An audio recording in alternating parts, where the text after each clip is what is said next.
মঙ্গলবার ভোররাত থেকে বিভিন্ন মাঙ্গলিক অনুষ্ঠানের মধ্য দিয়ে অমরপুরের সর্বংস্থিত শান্তিকালী আশ্রমে 4 দিন ব্যাপী বাৎসরিক উৎসবের শুভারম্ভ হয়েছে।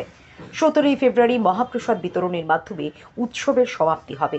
বাৎসরিক উৎসবের দিনগুলিতে শান্তিকালী আশ্রমের মহারাজ তথা পদ্মশ্রী চিত্তরঞ্জন দেববর্মা 4 দিন ব্যাপী গৃহপূজা, বিশ্ব শান্তিযজ্ঞ, হরিনাম সংকীর্তন পরিবেশন সহ বিভিন্ন ধর্মীয় অনুষ্ঠানে অংশ নেবেন।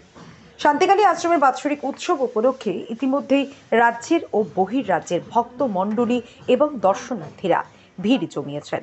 রাজ্যের বিভিন্ন প্রান্তের জনপ্রতিনিধিরা এবং ভিআইপিরাও শান্তিকালী আশ্রমের বাৎসরিক উৎসবে উপস্থিত হয়েছেন। বুধবার বিধায়ক রঞ্জিত দাস, সাংসদ রেবতী ত্রিপুরা, বিধায়ক অভিষেক দেবরায়, বিধায়ক রামপদ জমাতিয়া প্রমুখ রাজনৈতিক ব্যক্তিত্বরা শান্তিকালী আশ্রমের বাৎসরিক উৎসবে উপস্থিত হয়ে বিশ্ব শান্তি যজ্ঞে গ্রহ পূজায় অংশগ্রহণ করে রাজ্যবাসীর মঙ্গল কামনা করেছেন। স্থানীয় দর্শনার্থীরাও ব্যাপক সংখ্যায় শান্তিকালী আশ্রমের বাৎসরিক উৎসবে উপস্থিত হয়েছেন।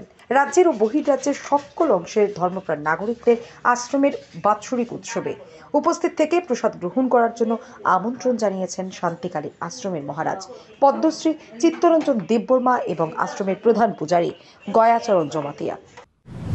থেকে শুরু হয়েছে শান্তিকালী আশ্রমের পুজো। নমস্কার।